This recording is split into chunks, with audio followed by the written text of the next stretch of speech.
வணக்கம் மக்களே. இந்த வீடியோவில் நம்ம ஒரு சோகமான செய்தி தான் பார்க்க போகிறோம். தொடர்ந்து பார்த்தீங்கன்னா சினிமா துறையில் மாரடைப்பு காரணமாக நிறைய பிரபலங்கள் வரிசையாக இறந்து போயிறாங்க. குறிப்பாக சொல்லணும்னா 21 வயதிலிருந்து 45 வயதுக்கு உட்பட்ட இளைஞர்கள் தான் அதிகமாக இந்த மாரடைப்பு காரணமாக இறந்து போகிறாங்க. சமீப காலத்துக்கு முன்னாடி கூட பார்த்தீங்கன்னா நம்ம ரோபோ சவுங்கர் அவர்கள் திடீரென நெஞ்சுவலியின் காரணமாக இரத்த வாந்தி எடுத்து மரணம் அடைந்தார். இவருடைய மரணம் ஒட்டுமொத்த சினிமா துறையுமே உலுக்கியிருந்தது. சின்னத்திரை பிரபலங்கள் மட்டுமல்லாமல் அரசியல் தலைவர்கள் என நிறைய பேர் பார்த்தீங்கன்னா ரோபோ சங்கருடைய உடலுக்கு அஞ்சலி செலுத்தியிருந்தாங்க.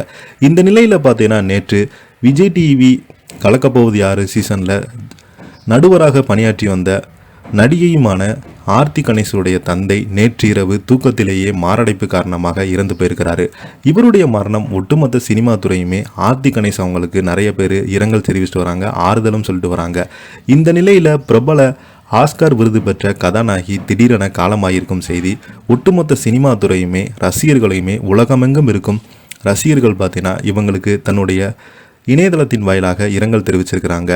யார் அந்த பிரபல கதாநாயகி, அவங்களுக்கு என்னாச்சு, அவங்களுடைய மரணம் எப்படி நடந்ததுன்னு இந்த வீடியோவில் விரிவாக பார்க்கலாம். அதுக்கு முன்னாடி முதன்முறையாக நம்ம சேனலில் சப்ஸ்கிரைப் பண்ணாதவங்களாம் சப்ஸ்கிரைப் பண்ணிக்கோங்க. பெல் பட்டன்ஸ் மூலமைக்கு நம்ம சேனலோட நோட்டிஃபிகேஷனை எனபிள் பண்ணிக்கோங்க. அப்போ தான் நாங்கள் போடுற வீடியோ எல்லாமே உங்களுக்கு உடனுக்குடனே வந்து சேரும். இந்த வீடியோவில் நம்ம 2 செய்திகள் பார்க்க போகிறோம். முதலாவது பார்த்தீங்கன்னா நம்ம ஆர்த்தி கணேசனுடைய தந்தை நேற்றிரவு காலமாகியிருக்கிறாரு மாரடைப்பு காரணமாக. இதனைத் தொடர்ந்து பார்த்தீங்கன்னா ஆஸ்கர் விருது பெற்ற நாயகி காலமாகியிருக்கிறாங்க. பிரபலங்கள் ரசிகர்கள் எல்லோருமே நேரில் பார்த்தீங்கன்னா அஞ்சலி செலுத்திட்டு வராங்க. அமெரிக்காவில் முன்னணி ஹாலிவுட் நடிகை டைனி கடன் 79 வயதில் உடல்நலக்குறைவால் காலமாகியிருக்கிறாங்க.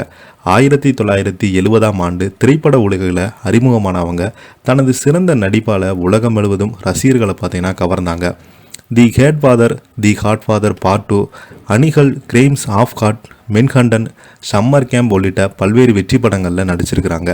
அணிகால் மற்றும் தி காட்ஃபாதர் படங்களில் நடித்ததற்காக டனி கடன் ஆஸ்கர் விருதையும் பெற்றிருக்கிறாங்க. அத்துடன் அகாடமி, ஏமி கோல்டன் குளோப் உள்ளிட்ட பல்வேறு விருதுகளையும் வென்று ஹாலிவுட் துறையில் தனக்கென ஒரு நிலையை உருவாக்கியிருந்தாங்க. அவருடைய மறைவுக்கு திரைத்துறையினர், ரசிகர்கள் மற்றும் பல்வேறு பிரபலங்கள் இரங்கல் தெரிவித்து வருகிறாங்க. காட்ஃபாதர் திரைப்படம் இப்போது வரைக்கும் பார்த்தீங்கன்னா இவங்களுக்கு ஒரு நல்ல பெயரை எடுத்து கொடுத்தது. இந்த திரைப்படத்திற்காக இந்த கதாநாயகிக்கு நிறைய ரசிகர்கள் கூடுனாங்க. அந்த அளவுக்கு இவங்களுடைய கதாபாத்திரம் மக்கள் மனதில் ரொம்பவே பிடித்து போய் இவங்க உலகம் முழுவதும் அறியப்பட்ட ஒரு முக்கியமான ஒரு நடிகையாக வலம் வந்தாங்க. இந்த நிலையில் இவங்க உடல்நலக்குறைவான் இறந்து போனது ரசிகர்களுக்கு மிகப்பெரிய ஒரு அதிர்ச்சியை ஏற்படுத்தியிருக்கிறது. இதை பற்றி நீங்கள் என்ன கீழே உள்ள கமெண்ட் பாக்ஸில் மறக்காமல் பதிவிடுங்க. இந்த வீடியோ உங்களுக்கு பிடிச்சிருந்தா லைக் பண்ணுங்கள், ஷேர் பண்ணுங்கள், கமெண்ட் பண்ணுங்கள். அப்போ தான் நாங்கள் போடுற வீடியோ எல்லாமே உங்களுக்கு உடனுக்குடனே வந்து சேரும். நன்றி.